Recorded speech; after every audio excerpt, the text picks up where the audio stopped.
So our next guest is no stranger to Singapore, Mr. Oliver, or Chef Oliver. Well, Oliver is going to really speak about some things that he's working on right now. Oh, we got snacks. Yeah, yeah. It's actually Phoebe's favorite, eh? Can you see this? No. And he's going to be speaking about. Oh, yeah. So yes, thank you Shout very out much. to the person who made the quay. Oh, thank you very much. And he will be speaking about some of the regenerative policies that he's been thinking and working about and that framework. Yeah. So give it away, Oliver. Cool. I just want to start. Do I have a face on the screen? Wow, look at that, eh? Cool.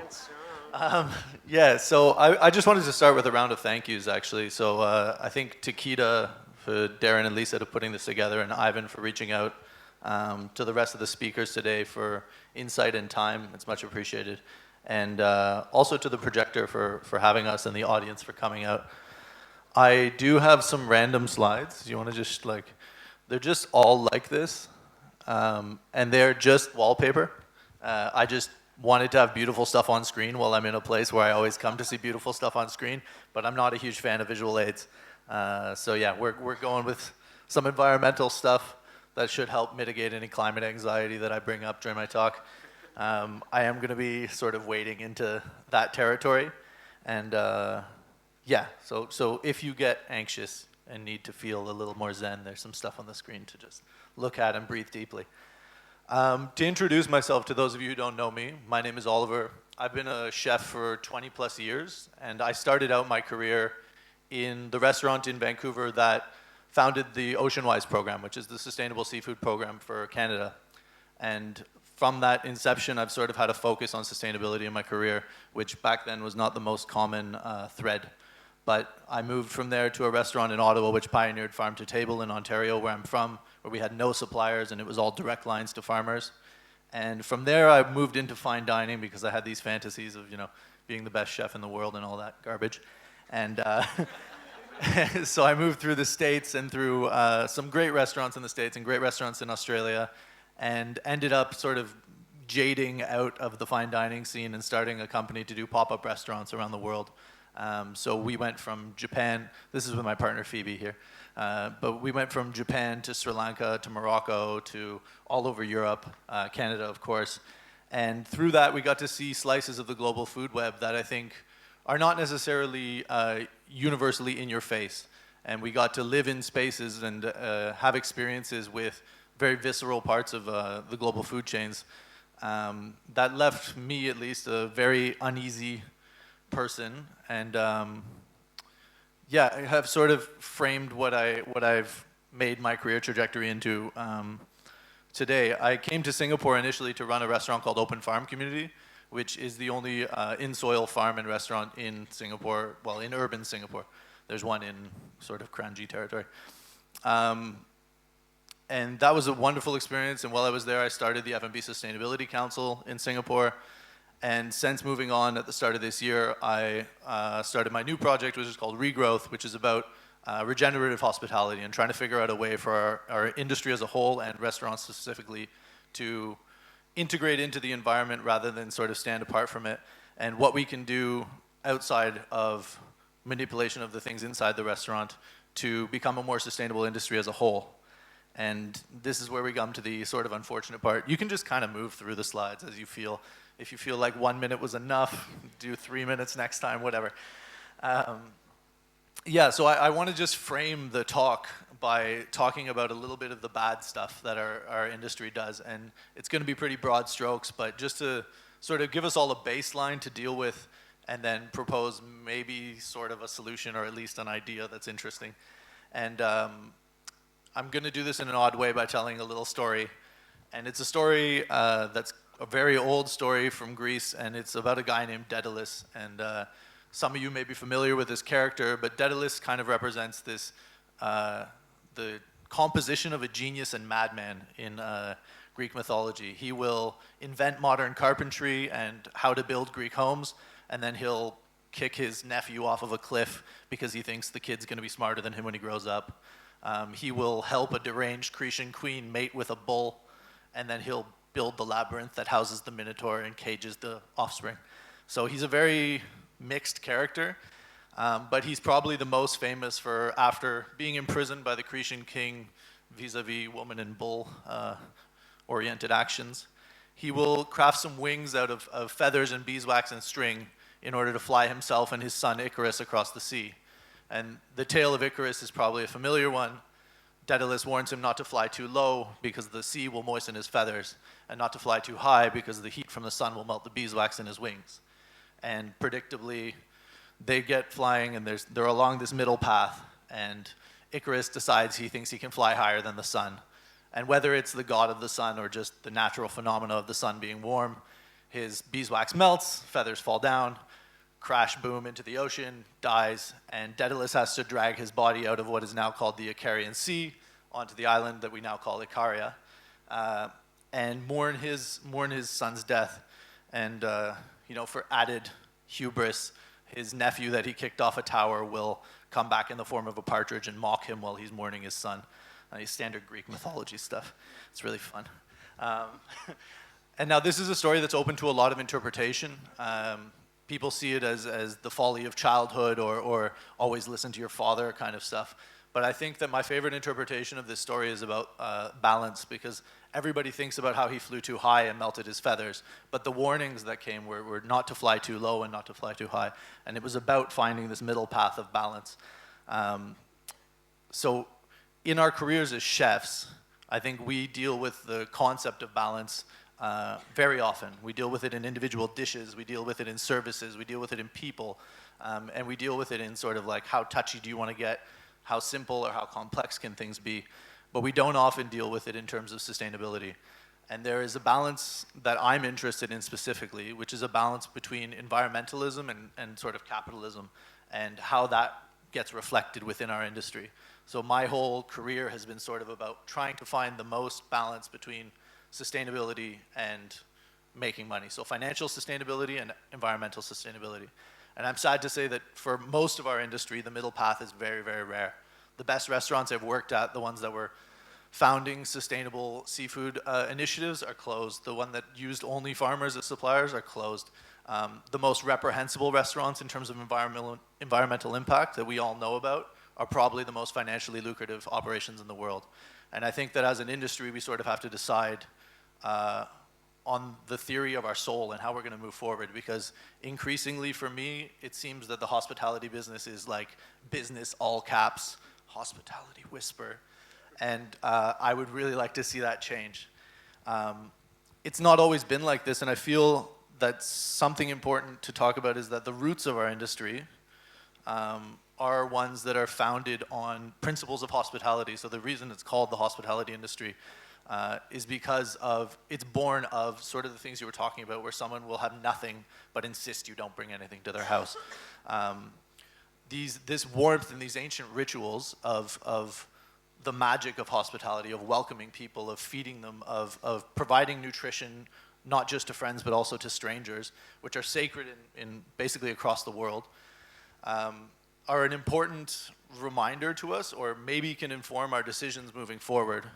I think throughout my entire journey around the globe, I've basically met universally well-meaning people. It's very few and far between in hospitality, in farms, in customers, that I've met people who I genuinely consider evil. Some people are like misguided, like whatever. But some chefs like get into it a little much. But I think universally the food industry attracts people who want to care for other people. And my hope is that we can figure out a way to extend that sort of circle of care. Because right now, as it stands, the last talk notwithstanding, because there is some very interesting things being done in terms of how the industry is moving forward. But in general, at the high end, we sort of cook for a privileged few at the cost of underpaid and overworked staff and their mental health. And at the low end, we just shovel sugar, salt, and fat into people who are like cripplingly addicted to a serotonin fix from behind increasingly robotic screens without even like human interface. And that's the largest growing segment of our industry by a long shot. So there really is sort of a battle for the soul of hospitality on. And both of these paths have the backing of enormous, gigantic multinational distribution corporations, which actually are the lion's share winners in this whole equation. So they take the majority of what the farmers make, and they take the majority of what the hospitality industry makes, and they've found their sort of middle path, but unfortunately it's one that doesn't incorporate ethics or the environment very often. So the middle way continues to elude us, and that's without talking even about the impacts of our industry as a whole. So fully a third of global greenhouse gas emissions are associated with agriculture and the food service industry. We in this room don't represent a massive piece of that industry, but we still are a piece of the face of an industry that is 33% of impacts. And I think that's an important thing to internalize for us as an industry. And I don't want to complain about that too much, because that's kind of like complaining about traffic sitting in the car in the middle of the highway. Like, it's a bit of a bullshit thing to do. And also, when you realize that you are traffic, maybe what you have to do is like find a different path. And my contention is that the way out of our sort of dilemma is not a new one. And I don't think that there's a moonshot technology with rounds of venture capital investing that's gonna fix things. And I don't think that there's a corporate titan that's gonna come in with some new framework for restaurants that's gonna have it all figured out, and we're all gonna like ride off into the sunset together. I do think that when we look at our industry, the core of our industry holds the answers to the problems that we face. So we're looking at a world in which $500 billion is going into oil and gas investment. And oil and gas, it turns out, principally, I know we all think our cars run on like dinosaur meat, like that's been melted down, but oil and gas are primarily trees and algae. And trees are one of the most fascinating structures in the world, but I think there's a big misnomer about trees that they somehow come out of the ground and like are drawing a lot of nutrients out of the soil, and that's how they get so big and strong. But the fact about trees, especially in the tropics here, where we have heavily degraded soil due to rainwater and sort of heavy sunlight, is that they draw the majority of their nutrients and the majority of their energy out of thin air. So it's out of sunlight that they use to take carbon dioxide, and they split oxygen from carbon, and they build their structures out of carbon. So the majority of trees is actually fixed out of the air, and they, nicely breathe out the oxygen that we get to breathe in and reverse the process. But it bears thought that if all oil is made from trees, and trees are principally sunlight, that we're looking at most of the energy that we utilize today is based on sun. And what we do right now is we dig up hundreds of millions of liters of liquefied sunlight to fund or run a civilization, and we use around 100 times every year what the entire biomass of the earth will create in oil this year. So we're overdrawing on an account that is not being replenished fast enough. It's like looking at someone spending all their savings while someone else is throwing money at them. And I think it's time that we kind of look up as an industry and start to support enterprises that are based on sunlight. That's less complicated than it sounds. I think in general, we all know that there's a lot of farms in the world that aren't acting in the best possible way. There's a lot of petrochemical-based fertilizer farms for monocrops that we need to avoid. But there is a type of agriculture that is basically a synthesis of sunlight into energy and provides almost as much production as these sort of devastatingly large farms. So my call for chefs and for the industry as a whole is that you can do as much as you want in restaurant. You can eliminate waste as much as you want. You can use as little power as you want, and whatever you want to do inside your own operation. But actually our industry as a whole needs to come together to support farming operations that are a lot more responsible with how they operate. And so permaculture and regenerative agroforestry, or syntropic farming, where it's like bringing energy to the soil, are much stronger options in terms of what we need to be supporting. The sun shoots, one second, I have stats. The sun shoots 430 quintillion joules of energy at the world every 10 minutes. We use 410 every year. So there's an abundance of energy from the sun that we don't synthesize and we don't put into our soil and we don't maximize for our food production. And I think it's really important as an industry that we recognize that. It sounds kind of like I'm trying to sell solar panels right now. But I really am I want to talk about sort of process-based agriculture and how important it'll be for the world and how much of an investment it is in our collective future.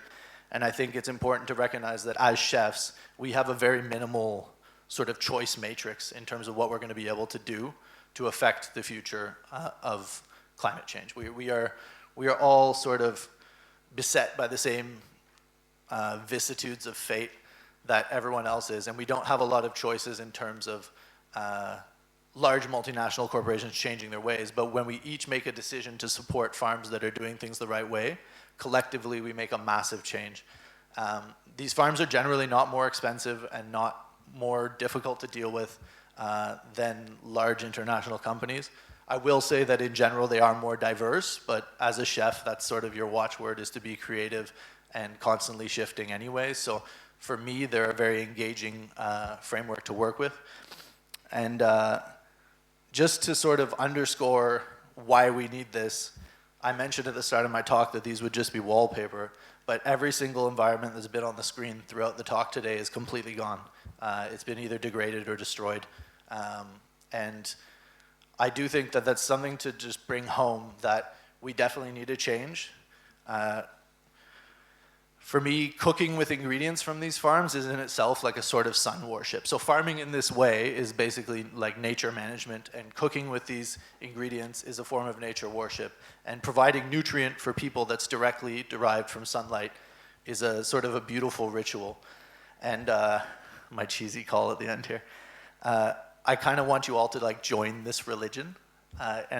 For me, it like stands alone in religions in that it aims to prevent the apocalypse rather than offering you salvation after the apocalypse has come. And so yeah, it's all about repent, sinners, and we can all eat cool bananas and shit, and hopefully we can help change the destiny of the world. So thank you very much for having me. Oliver, we thank you very much for that. Where do we sign up? Is there a registration form? I'm gonna pass a collection plate around. Yeah, a collection plate. Yeah. we have, I think, just to make things a little bit, a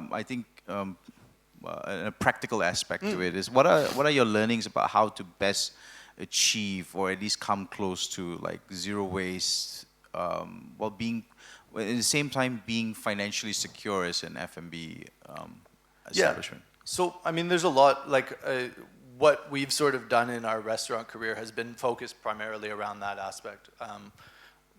We've tried to kind of keep to our zone of control as much as possible, and it's great, it's beautiful, like cooking zero waste and trying to maximize ingredient, and what Pete will be talking about, which is like whole animal butchery later, they're all very important parts of acting responsibly within our food systems.